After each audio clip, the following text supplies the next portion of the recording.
Welcome back ناظرین. اب اس case پر بات کروں گی جس پر بات ہو تو پھر خون کھول اٹھتا ہے. بدبختی، ڈھٹائی، بے شرمی کی انتہا یہ ہے کہ عزیز الرحمان نے گرفتار ہونے کے بعد پولیس کے سامنے اعتراف جرم کر لیا ہے. وہی بے شرم شخص جو قرآن مجید پر ہاتھ رکھ کر اپنی بے گناہی کی قسمیں کھا رہا تھا. اب پولیس کو یہ بتا چکا ہے کہ ویڈیو اسی کی ہے جو چھپ کر بنائی گئی ہے. اس نے لڑکے کو مدرسے کے امتحان میں پاس کرنے کا جھانسا دے کر بدفعلی کی. جب ویڈیو کے وائرل ہونے کا خوف ہوا تو بیٹوں نے مل کر اس طالب علم کو سنگین دھمکیاں دی. عدالت نے اس بدبخت سمیت دیگر ملزمان کو 4 روزہ ریمانڈ پر پولیس کے حوالے کر دیا. وہ کہتے ہیں نا، عذر گناہ بدتر از گناہ. اس قبیح فعل پر جہاں بعض علماء نے اسے فوری سنگسار کرنے کی سزا کا مطالبہ کیا ہے، وہاں اہل علم کے لبادے میں کچھ ایسے جاہل لوگ بھی ہیں جو اس خبیث کو ڈیفینڈ کر رہے ہیں، توجیہات دے رہے ہیں اور دور نبوی کے حوالے سے جھوٹی مثالیں گڑھ رہے ہیں، اور ساتھ بیٹھے جو شاگرد ہیں واہ واہ کر رہے ہیں. مفتی طارق مسعود صاحب مجھے جوائن کر چکے ہیں پروگرام میں. طارق صاحب، آپ کو خوش آمدید کہوں گی، اسلامک اسکالر ہیں. یہ بتائیے، یہ انتہائی حساس ایشو ہے سر، ہماری جانیں قربان ہو جائیں دور رسالت پر، لیکن یہ لوگ جو پاک لوگوں کے حوالے سے من گھڑت باتیں کر رہے ہیں. ایک صاحب کی اپنے شاگردوں کو درس دیتے ہوئے کی ویڈیو گزری ہوگی آپ کی نظروں سے سر، بڑی وائرل ہو رہی ہے. ایسے لوگوں کی کیا سزا ہونی چاہیے سر اسلامی قوانین کے تحت، جو ایسے بدبختوں کو ایک تو ڈیفینڈ کر رہے ہیں اور اسلام کے عظیم ترین دور کے حوالے سے بہتان تراشیاں کر رہے ہیں؟ مفتی صاحب مجھ سے بات کی جا رہی ہے؟ جی آپ سے بات کر رہے ہیں. جی بسم اللہ الرحمن الرحیم. مجھے آپ کی آدھی بات سنائی دی ہے، آدھی سنائی نہیں دی ہے. ذرا دوبارہ اپنے سوال میں دوبارہ اپنی بات ریپیٹ کر دیتی ہوں. میں آپ سے اس ویڈیو کے حوالے سے، ایک تو یہ عزیز الرحمان والا واقعہ ہوا، اس کے بعد کچھ اہل علم کے لبادے میں کچھ لوگ ایسے بھی ہیں جو ان باتوں کو ڈیفینڈ کر رہے ہیں، اور ڈیفینڈ کرنے کے چکر میں دور رسالت کے حوالے سے من گھڑت چیزیں گڑھ رہے ہیں، من گھڑت مثالیں گھڑ رہے ہیں. تو دین اسلام میں ایسے لوگوں کے لیے کیا سزائیں ہیں؟ دیکھیے، رسول اللہ صلی اللہ علیہ وسلم نے ارشاد فرمایا، لو ان فاطمۃ بنت محمد سرقت لقطعتها، او کما قال صلی اللہ علیہ وسلم. آپ نے فرمایا اگر میری بیٹی فاطمہ چوری کرتی تو میں اس کے بھی ہاتھ کاٹتا.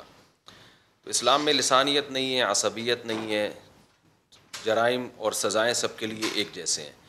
تو یہ فرق کرنا کہ کسی مدرسے میں یہ جرم ہوا ہے یا کسی یونیورسٹی میں ہوا ہے، تو یہ غلط بات ہے. اور صحابہ کی طرف نسبت کرنا ایسے موقع پہ، صحابہ میں اس نوعیت کا جرم ہمیں ملتا ہی، دور نبوی میں یہ جرم ہوا ہی نہیں ہے. لڑکوں سے بدفعلی کا جو ایک جرم ہے، یہ دور نبوی میں تو اس کی مثال نہیں ملتی ہمارے سامنے کوئی. یہ تو بعد میں لوگوں میں جب اسلام دنیا میں پھیلا ہے تو کچھ ایسے کیسز آئے، اور جب یہ ہوا جرم تو پھر ان کو سخت سزا دی گئی ہے. حضرت علی رضی اللہ تعالیٰ عنہ کے دور میں، یہ ان کے دور خلافت میں، حضرت ابو بکر کے دور خلافت میں ایسا ہوا تو حضرت علی نے حضرت ابو بکر سے مشورہ لے کے ان کو زندہ جلایا ہے. تو اس میں فقہا کا بہت اختلاف ہے کہ کیا سزا دی جائے گی. بعض کہتے ہیں قتل کر دیا جائے، بعض کہتے ہیں دیوار گرا کے مار دیا جائے، بعض کچھ اور. وہ تو حکومت کا کام ہے کہ اس سخت سزا دینا جو حکومت تجویز کرتی ہے. لیکن یہ کہ اس موقع پر اس کو ڈیفینڈ کرنا اور اس کے حمایت میں بات کرنا، یہ بہت ہی غلط رویہ ہے. ایسے موقع پہ سیدھی سی صاف بات ہے کہ بھائی جس نے جرم کیا ہے اس کو سزا ملنی چاہیے. 2 اور 2 4 کی طرح بات.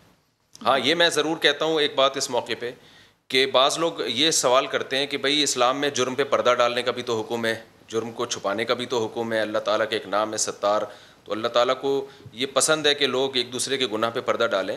تو یہ بالکل ٹھیک بات ہے، گناہ کو چھپانا چاہیے، ایکسپوز نہیں کرنا چاہیے.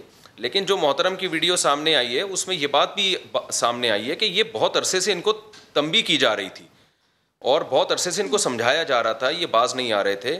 اور کچھ جرائم ایسے ہوتے ہیں جو آپ کی ذات تک محدود ہوتے ہیں. آپ چھپ کے کیا کر رہے ہیں یہ اللہ جانے، آپ جانے. اگر کوئی دیکھ لیتا ہے تو شریعت اس کو ایکسپوز کرنے کی. سوری، میں اپنی بات ایک چھوٹی سی کمپلیٹ کر لوں. کیا آپ چھپ کے کیا کر رہے ہیں، بند کمرے میں کیا کر رہے ہیں، یہ آپ جانے، آپ کا اللہ جانے. اگر کوئی دیکھ بھی لیتا ہے تو شریعت نے حکم میں پردہ ڈالا جائے. لیکن جو گناہ متعدی ہوتے ہیں، متعدی کا مطلب آج اس کو نہ روکا گیا تو کل دوسرا بھی اس میں مبتلا ہوگا، کل تیسرے کو بھی. یعنی یہ ظاہر ہے جو بھی یہ کام کرتا ہے وہ تو معاشرے میں بیماری پھیلا رہا ہے نا، ایک طرح سے وہ دوسروں کو بھی اس کی لت ڈال رہا ہے، عادت ڈال رہا ہے. تو جو بھی گناہ ایسا ہوگا جس سے دوسرے متاثر ہو رہے ہیں، معاشرہ متاثر ہو رہا ہے، وہ قابل معافی نہیں ہوتے. صحیح سر، یہ مسئلہ جو آپ کہہ رہے ہیں کہ دین اسلام میں عصبیت نہیں ہے، لسانیت نہیں ہے، لیکن یہ یہاں پر تو مسئلہ معاف کیجیے گا لیکن عصبیت کا لگ رہا ہے. وکیل وکیل کی طرفداری کرے گا، صحافی صحافی کی طرفداری کرے گا، عالم عالم کی طرفداری کرے گا. سر غلط ہو رہا ہے. اگر ایک عالم اس موقع پہ عالم کی طرفداری کر رہے ہیں، وہ ویڈیو میں نے بھی دیکھی ہے کہ صحابہ کرام کی طرف نسبت کی ہے کہ غلطی صحابہ سے بھی ہوئی ہے، تو اس نوعیت کی غلطی ہے. پہلی بات تو ہوئی نہیں ہے. دوسرا، اگر کسی سے ہوئی ہے اور گواہوں سے، شرعی گواہوں سے ثابت ہوا ہے تو سزا بھی تو ملی ہے نا اس پہ. نبی صلی اللہ علیہ وسلم کے دور میں ایک صحابیہ کے بارے میں ثابت ہوا کہ انہوں نے ان سے گناہ ہوا ہے. یہ والے گناہ تو نہیں تھے یہ جو ہومو سیکس کے، یہ تو ایک غیر فطری عمل ہے. یہ تو صحابہ اس کو جانتے بھی نہیں تھے کہ یہ کیا ہوتا ہے. یہ تو تھی نہیں تھی.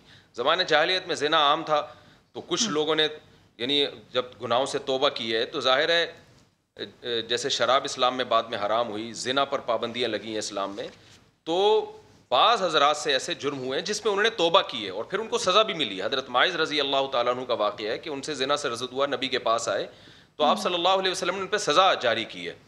تو لیکن اس نوعیت کا جرم صحابہ کے دور میں جہاں تک میری معلومات ہیں کسی صحابی سے ثابت نہیں ہے کہ ان سے یہ والا جرم ہوا ہو جو یہ ایک مذہبی شخصیت سے ایک جرم ہوا ہے.